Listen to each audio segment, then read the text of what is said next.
Amados irmãos e irmãs, sejam todos bem-vindos. Hoje, 10 de dezembro de 2023, estamos celebrando o segundo domingo do Advento. O evangelho da nossa reflexão é o Evangelho de Marcos, capítulo 1, versículos 1 a 8. O Senhor esteja com vocês. Ele está no meio de nós. Proclamação do Evangelho de Jesus Cristo, segundo São Marcos. Todos glória a vós, Senhor. Início do Evangelho de Jesus Cristo, Filho de Deus. Está escrito no livro do profeta Isaías: Eis que envio meu mensageiro à tua frente, para preparar o teu caminho. Esta é a voz daquele que grita no deserto: Preparai o caminho do Senhor, endireitai suas estradas. Foi assim que João Batista apareceu no deserto, pregando um batismo de conversão para o perdão dos pecados. Toda a região da Judéia e todos os moradores de Jerusalém iam ao seu encontro, confessavam os seus pecados e João os batizava no Rio Jordão. João se vestia com pele de camelo e comia gafanhotos e mel do campo. E pregava, dizendo: Depois de mim virá alguém mais forte do que eu, e eu não sou digno de me abaixar para desamarrar suas sandálias. Eu vos batizei com água, mas ele vos batizará com o Espírito Santo. Amados irmãos e irmãs, são palavras da nossa salvação. Todos, glória a vós, Senhor. E assim, amados irmãos e irmãs, hoje João Batista diz no Evangelho: preparai o caminho do Senhor. Vejam, essa é a missão de João Batista e também é a missão de todos nós, como pai e mãe de família, preparar o caminho do Senhor para os nossos filhos, para aquelas pessoas que nós amamos. Compreendamos, amados irmãos. O Antigo Testamento, ele é regido pela lei. Vejam, dente por dente, olho por olho. E João, lembrem, ele é o último dos profetas do Antigo Testamento.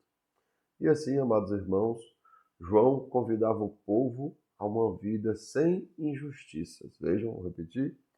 João convidava o povo a uma vida sem injustiças e também compartilha de bens e alimentos. João exortava: quem tiver 2 túnicas, dê uma a quem não tem. Quem possuir o que comer, da mesma forma, reparta também com aqueles que não têm. Mas, infelizmente, amados irmãos e irmãs, na opinião dos fariseus, a lei se resumia a quê? A buscar um mal menor. Vejam, por exemplo, antes da lei, né, antes de Moisés aplicar a lei, muitas vezes quando você ia se vingar de alguém, né, porque quando a pessoa fazia o mal a você, então a pessoa ia lá se vingar. Então, você fazia um mal muito maior do que aquele que você havia sofrido. Então, o que é que a lei diz? Não é justo você fazer um mal maior. Tem que ser o quê? Dente por dente, olho por olho. Mas isso, amados irmãos, o mal acabava sendo feito em nome de Deus.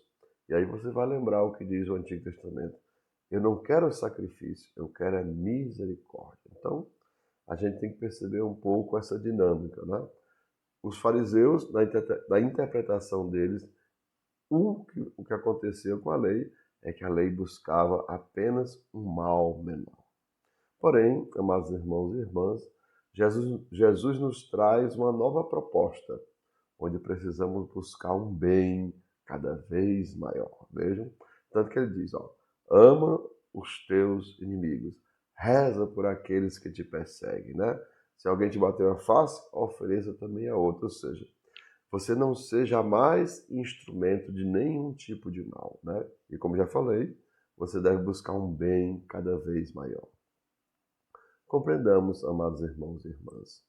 Na prática dos fariseus, o amar a Deus excluía, em muitos casos, a misericórdia e o amor ao próximo. A gente pode ver isso lá na parábola do bom samaritano. Vejam, aquele homem havia sido assaltado, né, e foi espancado e ficou caído. Quando os fariseus, né, quando os levitas saíram, né, do seu momento com Deus, eles estavam no templo, e quando eles passaram, vejam, ele ao invés de ir ao encontro do homem que estava ferido e caído, eles passaram ao largo, ou seja, eles passaram pelo outro lado do caminho e não ajudaram aquele homem. Por que eles fizeram isso, amados irmãos? Lembrem que a lei dizia que você tinha que amar a Deus sobre todas as coisas. E eles estavam no templo, eles estavam puros porque haviam estado diante de Deus lá no templo. Mas ao invés de ajudar, eles passaram longe. Por quê? Porque se ele tocasse naquele homem sujo de sangue, eles não estariam amando a Deus sobre todas as coisas. Mas, lembrando, amados irmãos, Jesus veio mostrar justamente que quem amou a Deus de verdade foi aquele que amou ao próximo de verdade. Ou seja, foi justamente aquele samaritano que ajudou aquele homem. Tanto que ele diz, vá e faça a mesma coisa. E assim, amados irmãos, agora com Jesus, não é mais tempo de amar somente aquele que nos ama, mas é tempo de amar até os nossos inimigos, como diz Jesus, pois assim seremos filhos do nosso Pai que está no céu, porque amam até mesmo aqueles que não amam a Ele. E assim, amados irmãos, devemos entender que nós precisamos ser hoje, né, misericordiosos, assim como o nosso Pai do céu é misericordioso. Como diz o próprio Jesus, uma árvore, ela é conhecida pelos seus frutos. E vejam, muitas vezes a árvore, quem é que come os melhores frutos de uma árvore? São aqueles que jogam pedra nela. Então, amados irmãos, que nós aprendamos, né, a ser misericordiosos. E lembrem o que diz Jesus, não devemos buscar um mal menor, mas devemos buscar um bem cada vez maior. E assim entraremos na dinâmica do Novo Testamento, onde aprenderemos a amar a Deus sobre todas as coisas e ao próximo como a nós mesmos. Então, amados irmãos e irmãs, que desça sobre cada um de vós as bênçãos do Deus Todo-Poderoso, Pai, Filho e Espírito Santo. Amém. Tenham todos um bom dia, compartilhe o nosso vídeo e se inscreva no nosso canal.